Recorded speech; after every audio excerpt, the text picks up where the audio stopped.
Hello friends, welcome back to our channel. Today in this video we will discuss RRB Group D 2025 exam question of 19 December first shift. तो दोस्तों आज के इस video में हम 19 दिसंबर यानी आज के फर्स्ट शिफ्ट के क्वेश्चन को डिस्कस करेंगे, जो कि आपका जीए और जीएस सेक्शन से रहने वाला, वो भी इंग्लिश मीडियम में। तो चलिए वीडियो को शुरू करते हैं बिना किसी देरी के। इसका जो पीडीएफ है आपको टेलीग्राम चैनल पर मिल जाएगा। ऑल डे का ऑल शिफ्ट का भेज दिया गया है, आज का भी पीडीएफ जो कि भेज दिया जाएगा, और भी क्वेश्चन जो कि इसमें ऐड करके। तो चलिए वीडियो को शुरू करते हैं। हमारा जो फर्स्ट क्वेश्चन है कि what is the main function of the tongue. तो आपसे पूछा था, तो assisting in the digestion of food through saliva, जो कि आपका राइट आंसर हो जाएगा। The tongue is a muscular organs that helps in chewing food and thoroughly mixing saliva with food. Saliva contains enzymes such as salivary amylase that begins the digestive process in the mouth itself. The tongue also assists in swelling food. Next question की ओर बढ़ते हैं। Next है कि what will be the value of the force required to reduce the velocity of a 10 kg object from 5 metre per second to 2 metre per second.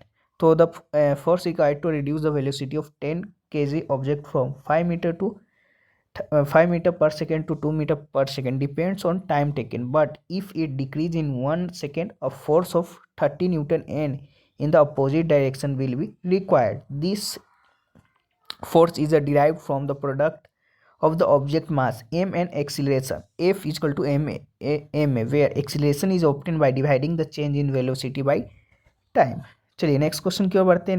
Next आपका आया था select the correct statement, जो कि आपको correct statement select करना था। तो आपका स्टेटमेंट एक दिया गया होगा, mass remains constant while weight changes according to location. तो आपका राइट आंसर हो जाएगा the correct statement, mass remains constant while weight change according to the location.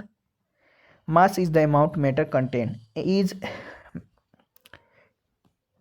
in an object which is constant property and does not change with location. Weight is the force with which the earth or any other celestial body pulls the object towards itself. It depends on gravitational force which varies with location. Example, on the earth's surface, on the moon, or in space. Option A, B, D are incorrect because mass and weight are different physical quantities. The value of weight is not constant and their unit are also different. The unit of mass is kilogram kg while the unit of weight is newton. Next question के बढ़ते हैं। Next आपका पूछा गया था what is the chemical symbol of element sodium. तो N A जो कि आपका राइट आंसर हो जाएगा। The chemical symbol of element sodium is N A which is derived from Latin name natrium, not from English name sodium. Therefore, it is a soft, silvery, white and highly reactive metal. Next आपका complete the analogy, जो कि आपका आया था chlorophyll, जो कि chloroplast से related है। तो स्टार्च जो कि आपका किससे रिलेटेड आया था, तो लूकोप्लास्ट या एमिलोप्लास्ट से जो कि रिलेटेड है। तो राइट आंसर आपका हो जाएगा this relationship is based on the function and location. Chlorophyll जो कि आपका क्लोरोप्लास्ट से रिलेटेड है। Chlorophyll pigment for photosynthesis is found in the chloroplast plant cell organelle. वहीं स्टार जो कि ल्यूकोप्लास्ट, जो कि स्टार स्टोरेज प्रोडक्ट है, is primary store in the leucoplast specially called amyloplast. Next question की ओर बढ़ते हैं। नेक्स्ट आपका आया था कि resistor R of 5 ohm is cut into 5 equal part and then connected in a parallel resulting in an equivalent resistor R. Find the value of R by R. So when a resistor R of 5 ohm is cut into 5 equal parts, the connected in a parallel, the resistance of each part will be R by 5 and the equivalent resistance R is equal to R by 25 will be obtained. Therefore the value of R by R will be 25. तो right answer आपका हो जाएगा।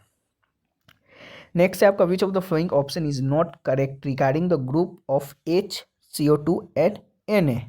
तो आपका Na जो कि आपका right answer हो जाएगा सोडियम, क्योंकि सोडियम जो कि is are not correct regarding the group of HCO2 and Na because hydrogen and carbon dioxide contains carbon and CO2 can consider as an organic compound, while sodium is a metallic element that is not part of group of organic compound, and H and CO2 are related to hydrocarbon और organic chemistry। तो आपका sodium जो कि Na right answer हो जाएगा। Next है कि what type of force acts on a rocket during its launch. तो आपका अनबैलेंस फोर्स जो कि आपका होता है, तो राइट आंसर हो जाएगा during the launch of rocket unbalanced force act on it because the gases expelled from the rocket engine push it downward.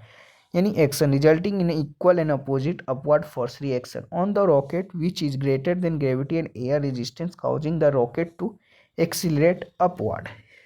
वहीं इन डिटेल में बात करें तो अनबैलेंस फोर्स आपका कब होता है? when the net force acting on an object is not zero, it is called the unbalanced force. This force cause a change in the state of motion of the object. It makes it move from rest or increase its speed. Rocket launch की बात कर ले तो the rocket expels hot gases from its engine.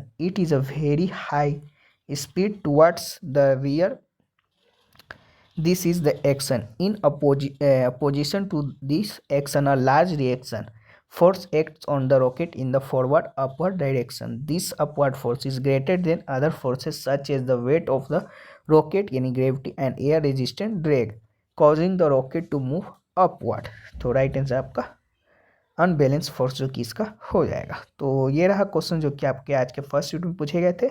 बाकी अभी तो इतने ही question मिल पाए हैं, अभी और भी क्वेश्चन मिलते हैं तो हम उन्हें पीडीएफ में शामिल करके, इसका जो पीडीएफ है आपको टेलीग्राम चैनल पे देखने को मिल जाएगा। ऑल क्वेश्चन का पीडीएफ में जो कि प्रोवाइड कर दूंगा आपका नाइट तक, ऑल तीनों शिफ्टों का, तो ज्वाइन हो जाइएगा, लिंक डिस्क्रिप्शन बॉक्स में होगा। तो चलिए फिर मिलते हैं नेक्स्ट किसी और वीडियो में, तब तक के लिए जय हिंद, जय भारत।